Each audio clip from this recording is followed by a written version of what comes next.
Reels वाली बहू। प्रज्ञा को रील्स बनाने का बड़ा ही क्रेज है और वो दिन भर रील्स बनाती रहती है।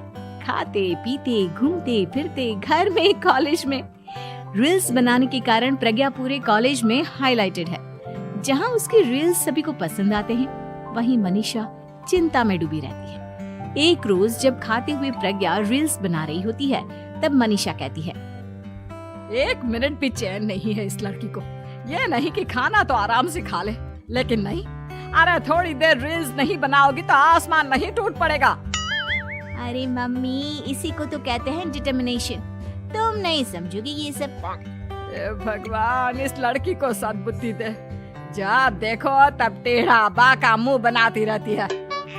मनीषा की बात का प्रज्ञा पर जरा भी असर नहीं होता और वो खाते खाते रील्स बनाती रहती है। दिन बीतने लगते हैं और देखते देखते प्रज्ञा का कॉलेज भी खत्म हो जाता है।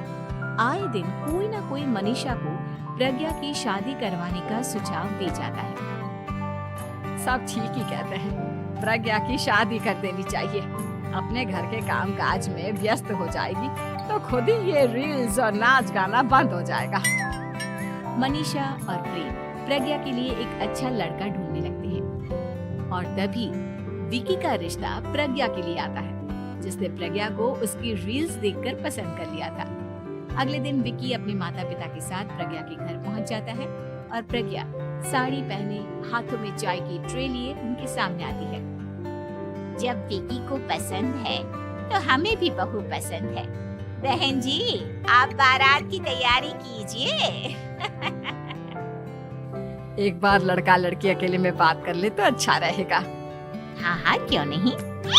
मनीषा विकी को प्रज्ञा के कमरे में भेजती है, जहां प्रज्ञा पहले से ही रील्स बना रही होती है। तभी विकी कहता है, आ गए आपके साजन जी। हमारे साथ ये रील्स कंप्लीट करती तो और भी अच्छा रहता। अच्छा जी, अब आ ही गए हैं तो बना ही लेती हूँ आपके साथ। दोनों मिलकर रील्स बनाते हैं। जब वी मीट और तुरंत पोस्ट भी कर देते हैं। फिर विकी कहता है, जब आप साड़ी में चाय लेकर आए तब मुझे लगा कि कहीं मैं गलत घर में तो नहीं आ गया। अब सही है।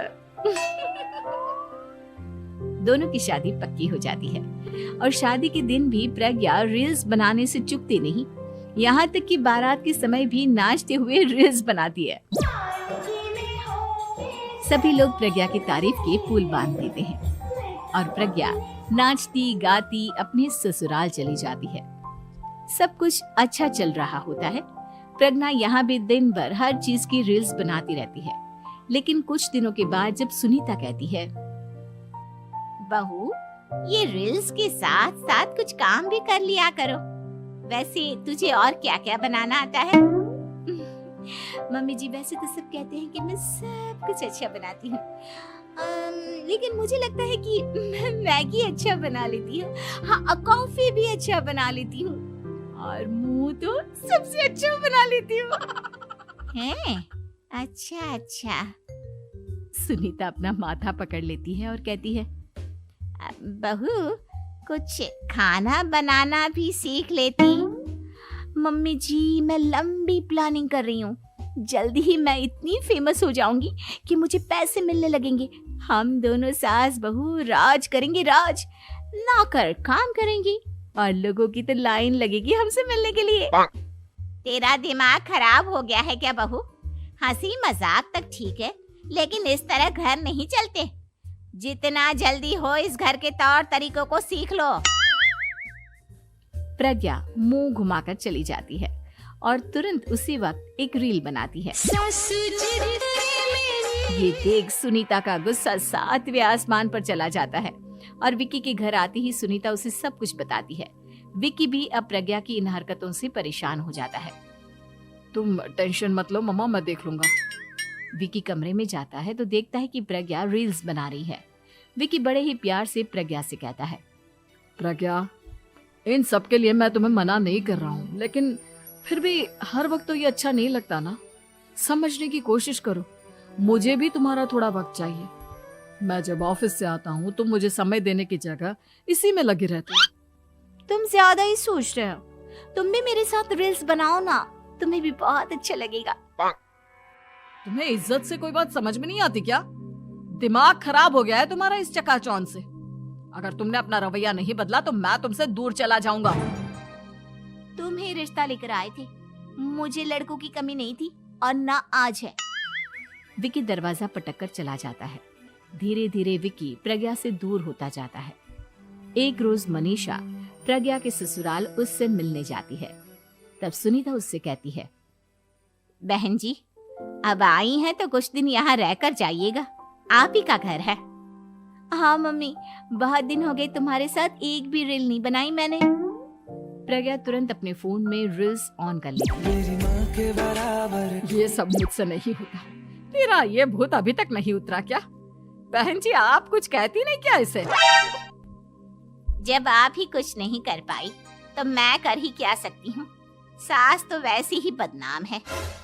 शाम को घर की लाइट चली जाती है और मनीषा प्रज्ञा से कहती है, मेरे घुटनों में बहुत दर्द हो रहा है, तू लाइट का कुछ इंतजाम करना बेटा। अच्छा, कैंडल जला देती हूँ मम्मा। प्रज्ञा गाते हुए कैंडल जलाती है और खिड़की के पर्दे के पास रख देती है। मनीषा, जिसे बहुत दर्द हो रहा है, वो सो जाती है और प्रज्ञा हमेशा की तरह अपने रील्स में लग जाती है। उधर कैंडल की वजह से पर्दा आग पकड़ लेता है और मनीषा के कमरे में आग लग जाती है। बचाओ, कोई है, बचाओ। सभी भागते हैं और विकी कमरे की आग बुझाने में लग जाता है, लेकिन तब तक मनीषा आधी जल चुकी थी। मनीषा की हालत देख प्रज्ञा रोने लगती है। विकी मनीषा को तुरंत हॉस्पिटल ले जाता है और उसे एडमिट कराता है। विकी प्रज्ञा से कहता है, देख लिया ना, तुम्हारे इस नाच गाने की वजह से आज तुम्हारी माँ की जान जाते जाते रह गई। अब पता नहीं तुम और क्या चाहती हो। उधर डॉक्टर कहते हैं, इनकी हालत बहुत नाजुक है, आधे से ज्यादा जल चुकी है। प्रज्ञा रोती हुई मंदिर में जाती है और भगवान के आगे जाकर कहती है, भगवान, मेरी माँ को ठीक कर दो। मैं कसम खाती हूँ, हाथ से ये रील्स बनाना छोड़ दूंगी। बस मुझे मेरी माँ वापस मिल जाए। 2 दिन बीत जाते हैं और मनीषा खतरे से बाहर आ जाती है। पेशेंट अब ठीक है, आप लोग उनसे मिल सकते हो। सब कोई मनीषा से मिलता है और प्रज्ञा सबके सामने अपना फोन तोड़ देती है। मुझे माफ कर दो मम्मा, मैंने तुम लोगों की बातों को नजरअंदाज किया। बेटा, कोई भी चीज जरूरत से ज्यादा खराब है। मैंने तुम्हें रील्स बनाने से कभी मना नहीं किया, लेकिन हर वक्त एक ही चीज तो सही नहीं है। मैं समझ गई हूँ मम्मा, आई एम सॉरी। प्रज्ञा उस दिन से रील्स बनाना छोड़ देती है और पूरी तरह से अपने घर में लग जाती है।